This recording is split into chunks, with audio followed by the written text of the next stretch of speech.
esté con todos y ustedes. con tu espíritu. Lectura del Santo Evangelio de nuestro Señor Jesucristo según San Lucas. Gloria a ti, Señor.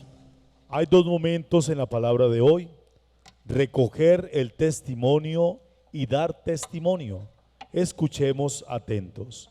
Ilustre Teófilo, puesto que muchos han emprendido la tarea de componer un relato de los hechos que se han cumplido entre nosotros, ¿cómo no los transmitieron los que fueron desde el principio testigos oculares y servidores de la palabra? También yo he resuelto escribirlos por su orden, después de investigarlo todo diligentemente desde el principio, para que conozcan la solidez de las enseñanzas que han recibido. Primera parte: recopilar la información, volverla una experiencia también de testimonio. Y segundo, ahora entender el querigma. Querigma quiere decir anuncio, evangelización. Lucas es un médico que escuchó a Pablo, pero se relacionó con los creyentes, las primeras comunidades, y por eso ahora dice testimonialmente. Escuchemos. En aquel tiempo Jesús volvió a Galilea con la fuerza del Espíritu, y su fama se extendió por toda la comarca. Enseñaba en las sinagogas y todos lo alababan. Fue a Nazaret, donde se había criado. Entró en la sinagoga, como era su costumbre los sábados, y se puso en pie para hacer la lectura. Le entregaron el rollo del profeta Isaías, y desenrollándolo encontró el pasaje donde estaba escrito: el Espíritu del Señor está sobre mí, porque Él me ha ungido, me ha enviado a evangelizar a los pobres, a proclamar a los cautivos la libertad y a los ciegos la vista, a poner en libertad a los oprimidos, a proclamar el año de gracia del Señor. Y enrollando el rollo y devolviéndolo al que lo ayudaba, se sentó. Toda la sinagoga tenía los ojos clavados en él, y él, comenzando a decirles, les dijo: hoy se ha cumplido esta escritura que acaban de oír.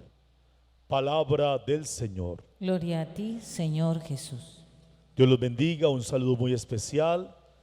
Un día bastante caluroso en Cali, Colombia, así que estamos dando gracias por este encuentro fraterno al terminar la jornada del día. Dar gracias. Libro de Nehemías. Esdras, que sale a proclamar la alegría de la palabra. Cuando escuchamos la escritura, el rollo es el libro del Génesis, Levítico, Deuteronomio, Números y todo lo que significa el Pentateuco.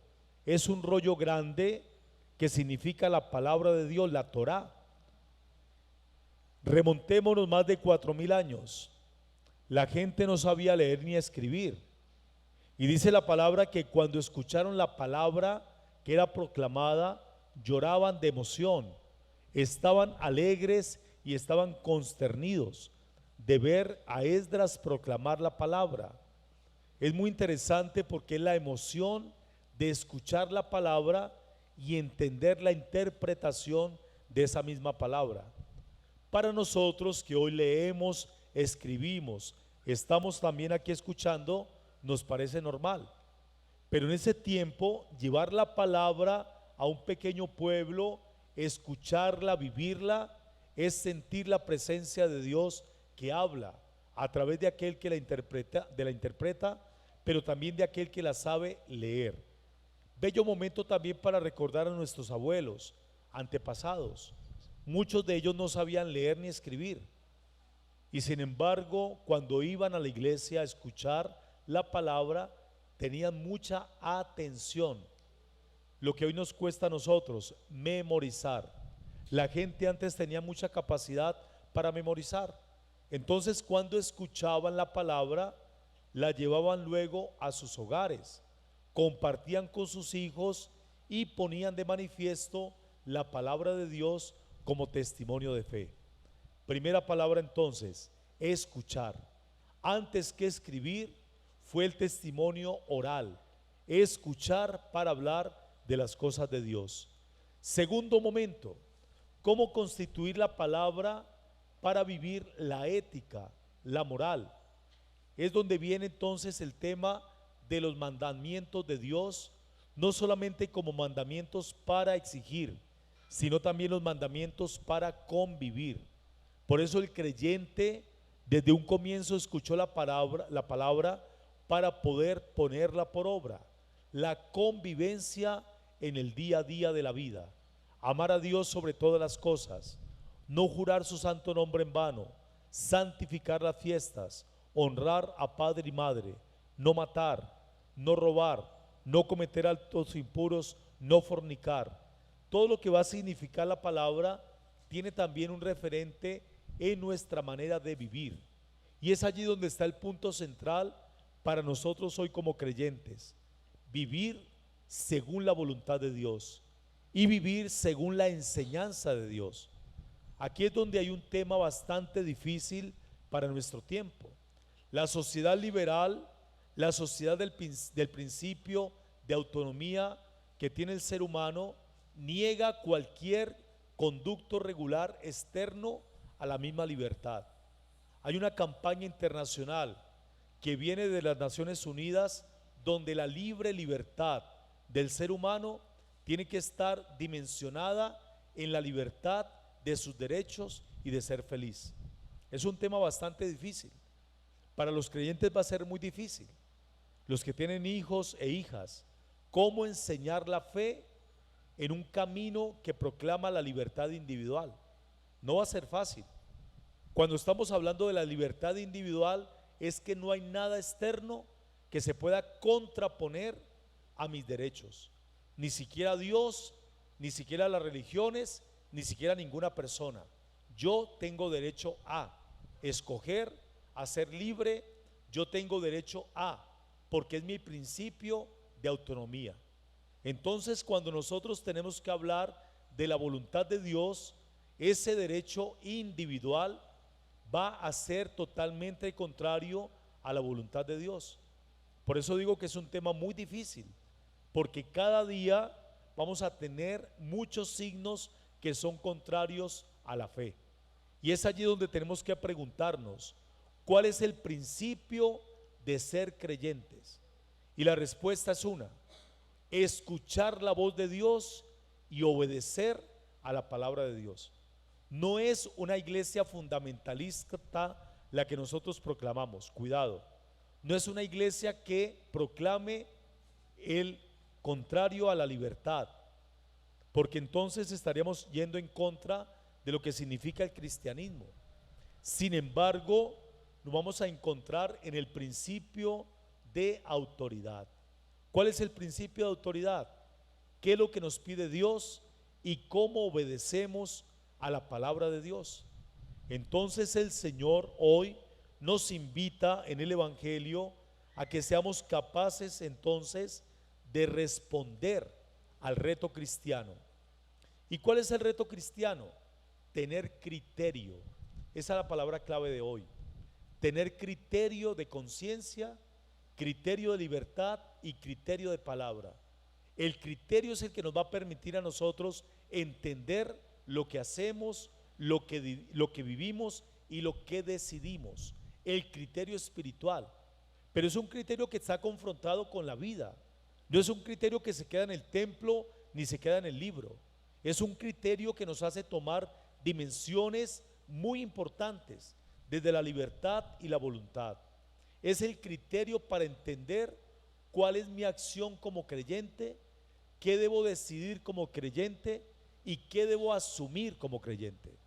Salmo 18: tus palabras, Señor, son espíritu y vida. Escuchemos esto: la ley del Señor es perfecta y es descanso del alma. El precepto del Señor es fiel e instruye a los ignorantes. Los mandatos del Señor son rectos y alegran el corazón. La norma del Señor es límpida y da luz a los ojos. El temor del Señor es puro y eternamente estable. Escuchen esto: los mandamientos del Señor son verdaderos y enteramente justos, que te agraden las palabras de mi boca y lleguen a tu presencia el meditar de mi corazón. Señor, roca mía, redentor mío. ¿Cuándo cambió el concepto de poder democratizar la palabra de Dios? Cuando apareció la imprenta. Después de 1472 aparece un hecho fundante: poder imprimir el libro, leer el libro y leerlo en nuestro propio idioma. Ese es el misterio más grande. ¿Por qué lo digo? Porque hoy también nos vamos a enfrentar a un cambio estructural. Después del 2000, del año 2000 y la pandemia que comenzó a finales del 2019 y estamos en el año 2022, hay un cambio estructural. Nosotros no lo percibimos porque lo estamos viviendo. Después del 2050, la generación de hoy lo va a percibir claramente. Hay un cambio en la forma de pensar, en la forma de actuar y en la forma de decidir. Tal vez nosotros vemos las cosas normales hoy, pero sus hijos, sus nietos van a tener una perspectiva de un mundo distinto. La pregunta es, ¿cómo actualizar la fe? ¿Cómo hacer presente el acto espiritual en un mundo que cambia tecnológicamente, que tiene una comunicación real en tiempo y en espacio? Cuando aquí son las 5:30 p.m., en otro lugar son las 2:30 a.m., en otro lugar son las 5:30 p.m., es en tiempo real. Entonces la parte humana está teniendo una dimensión de transformación muy exigente. Mientras nosotros hablamos aquí, hay otros que están bombardeando información. Mientras yo estoy hablando, en sus celulares está llegando información y todos tenemos la tentación de ver qué es lo que me llegó por el celular. Hay una experiencia distinta a la mística que hoy nosotros tenemos. La pregunta es, ¿cuál será la experiencia de Dios que tengamos hacia el presente y al futuro? ¿Por qué lo digo? Por los que siguen. Cuando escuchen la palabra, ¿qué actualiza esa palabra? Cuando en 1472 la capacidad de poder imprimir la Biblia, leer la Biblia en el mismo lenguaje cambió la vida, hoy también nuestra vida va a cambiar. La pregunta es, ¿qué es lo esencial que no podemos perder? ¿Qué es lo trascendente que nosotros debemos transmitir? ¿Y qué es lo más importante que nosotros debemos cuidar? Es una pregunta existencial. Hoy también nosotros tenemos que hacer de este camino un camino de salvación. Tus palabras, Señor, son espíritu y vida. La palabra clave: tener criterio, saber qué es lo que pienso, qué es lo que creo y qué es lo que digo. Criterio no es lo mismo que criticar. Criticar hoy es la noción más grande que tiene el ser humano: hablar de todo y no definir nada. Cuando uno tiene criterio, habla menos y define más. Habla menos y puede definir las verdades que ha recibido. Hagamos eco del Salmos 18. La ley del Señor es perfecta y es descanso del alma. El precepto del Señor es fiel e instruye a los ignorantes. Los mandatos del Señor son rectos y alegran el corazón. La norma del Señor es límpida y da luz a sus ojos. Recojamos un momento de fe, pidiéndole al Señor también tener criterio, poder asumir nuestra historia y conocer los designios que Él nos muestra. Hoy, que es 23 de enero, año 2022. Mañana lunes, lo que tengo que hacer, lo que tengo que decidir, lo que tengo que asumir. Cada uno viva este momento de fe, no solamente pensando, sino actuando. El legado de la vida también son tus experiencias. El legado de la vida son las personas que te han enseñado, aquellos que te han corregido.